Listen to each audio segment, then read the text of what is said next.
안녕하세요, CD맨입니다. LG 그램 17을 사용을 해봤는데요.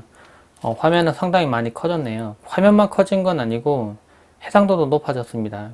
화면은 17인치가 사용됐고 2560에 1600 해상도가 사용이 됐고요. CPU 같은 경우는 i5 8265U가 사용됐습니다. 4코어에 8스레드로 동작하는 CPU가 사용됐고 메모리는 8GB가 사용됐고요. 내장 그래픽은 뭐 성능은 그렇게 좋은 편은 아니지만 UHD 620이 사용됐습니다. 그런데 이 노트북 같은 경우에는 측면에 있는 썬더볼트 3 단자 이용해서 eGPU를 연결시킨 거다 해서 뭐 그래픽 카드를 확장해서 사용할 수가 있습니다. 키보드 타이핑을 해봤는데요. 키보드도 꽤 괜찮아요. 아주 초기 버전 같은 경우는 오타가 좀 나는 게 있었는데 그 이후에 나오는 노트북 같은 경우에 키캡도 잘 잡았고 네, 전혀 흔들리지 않죠. 그리고 타이핑할 때의 느낌, 반발력 전부 다 괜찮은 편입니다. 그래서 타이핑을 오래 하는 분들에게도 괜찮고요. 근데 조금 아쉽다면 숫자 키패드가 있어서 좋긴 한데 좌우가 좀 좁게 돼 있고 위아래가 좀 길게 돼 있어요. 그래서 숫자 키패드를 좀 많이 타이핑하는 분들은 조금 익숙해져야 조금 편한 형태입니다.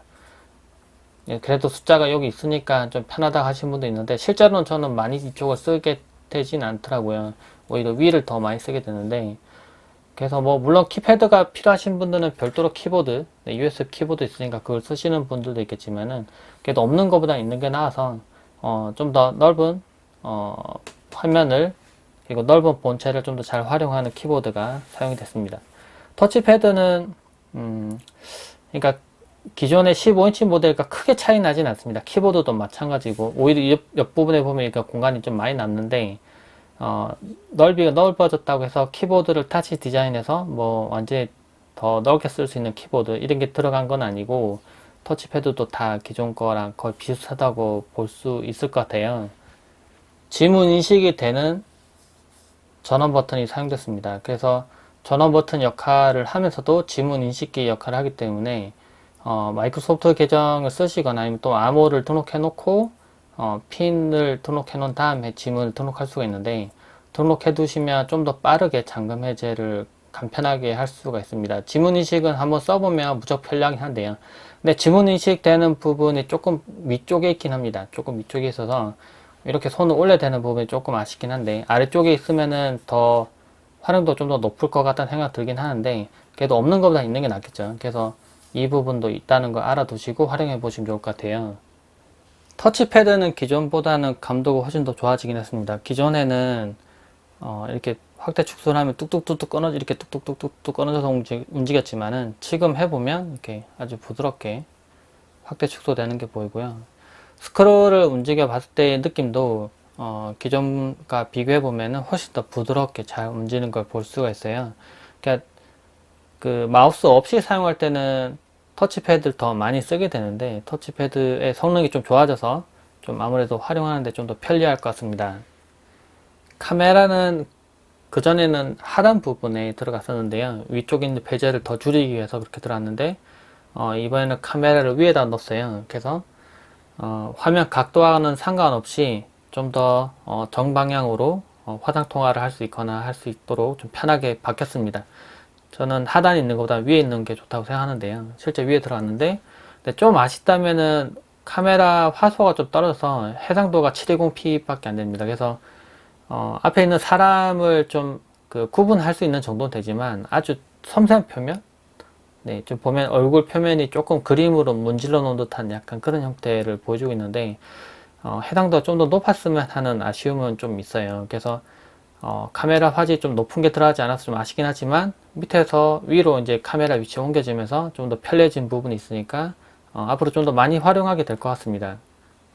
화면이 17인치로 매우 넓고 시원해졌습니다. 그리고 해상도도 2560에 1600으로 해상도도 적당한 편인데요.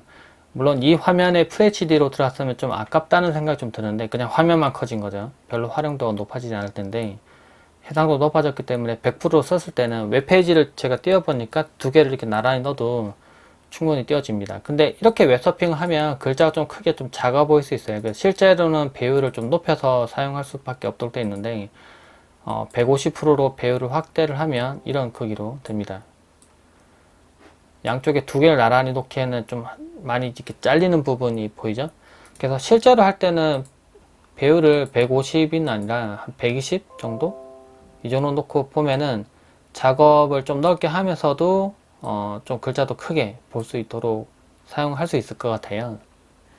화면이 넓어서 웹서핑 할 때도 괜찮지만 동영상 감상할 때도 훨씬 괜찮은 것 같습니다. 화면 비율 때문에 위아래가 좀 더 넓어서 그러니까 FHD나 HD급의 영상을 재생할 때 위아래가 좀 이렇게 검은색 바가 들어가는 부분이 있지만 실제 영상 볼 때도 이렇게 넓은 화면을 볼 수 있고 실제 문서 작업할 때는 위아래가 이제 또 화면 비가 넓기 때문에 위아래로 좀 더 크고 시원하게 작업할 수 있는 거죠. 어떻게 보면 화면이 옆으로 길쭉한 것보다는 위아래로 좀 긴 것이 실제 작업할 때는 좀 더 편한 부분들이 많습니다. 그래서 이 모니터가 15인치보다는 17인치 커진 게 편하게 합니다. 휴대성은 좀 떨어지긴 합니다. 17인치 화면을 하고 있기 때문에 백팩에 넣고 다닐 때 백팩이 17인치가 충분히 들어가는지를 확인하고 쓰셔야 되고요. 그런데 만약에 충분히 들어갈 수 있는 크기라고 하면은 실제 꺼내서 작업해 봤을 때 15인치 화면이 이렇게 답답했나 생각이 들 정도로 17인치는 상당히 넓고 시원해서 작업할 때 좀 더 확실히 좀 편한 부분이 있었습니다. 실제 사용해 봤을 때 느낀 점을 이야기해 보면 이 노트북이 사양이 그렇게 엄청나게 고사양의 노트북은 아닙니다. 그런데 가격이 그렇게 저렴하지는 않죠, 아직은. 그래서 가격이 좀 더 저렴해지는 순간 이 노트북은 상당히 활용성이 높아질 거란 생각은 하고요. 근데 이 노트북이 좀 특이한 포지션을 하고 있는 거는 맞습니다. 17인치 화면을 하고 있는 노트북 중에는 대부분 다 뭐 게이밍 노트북이나 좀 더 고사양의 노트북들이 많은데 이 노트북은 큰 화면을 하면서도 휴대용 노트북이에요. 그래서 어떻게 보면 좀 안 맞는 부분이 있습니다. 휴대용으로 하기에는 좀 크기가 작아야 되는데 반대로 크기가 크죠. 근데 좀 이상한 거는 해외에서는 13인치 모델이 가장 인기가 많지만 우리나라에서는 거꾸로 15인치가 인기가 많습니다. 실제 작업할 때 좀 더 인터넷도 빠르고 사용할 수 있는 가용력 있는 리소스가 상당히 많은데 아주 좁은 화면에 띄워놓고 그걸 하는 그런 거는 좀 뭔가 안 맞는 거죠. 그래서 좀 더 큰 화면에 고화질의 동상도 띄워놓고 작업하고 웹서핑도 좀 큰 화면에서 하는 분들이 많고 집에서 데스크탑 대신에 노트북을 쓰시는 분들도 생각보다 많기 때문에 그런 부분은 좀 파고든 노트북이라고 볼 수 있습니다. 근데 실제 사용을 해보면 고사양의 게이밍 노트북을 쓰시던 분들은 이 노트북이 좀 사양이 좀 떨어진다는 느낌을 분명히 받게는 됩니다. 좀 아쉽다는, 성능이 좀 아쉽다는 느낌 분명히 있고요. 그렇지만은 뭐 노트북 대신, 그러니까 노트북을 데스크탑 대신에 아주 고사양의 작업은 보통 안 하고 문서 작업용으로 보통 많이 쓰고 웹서핑, 뭐 결제 같은 거 할 때 그럴 때 쓰거나 또는 가끔 이 GPU를 연결시켜서 동영상 편집 작업 한다거나 뭐 게임을 가끔 한다거나 했을 때는 상당히 좋은 모델입니다. 화면도 크고요. 제가 직접 써봤을 때는 평상시에 휴대용 그리고 고성능용으로도 혼합해서 쓸 수 있는 모델이기 때문에 상당히 좀 만족스러웠던 모델이고요. 가격만 좀 더 낮아진다면 이 노트북을 대체할 노트북은 없지 않을까 그런 생각마저도 듭니다. 물론 지금 고사양의 게이밍 노트북 중에서도 100만원 거의 100만원대로 나오는 노트북도 생각보다 많아서 그런 부분들을 좀 같이 절충하려면은 좀 더 가격은 낮아야 되지 않나.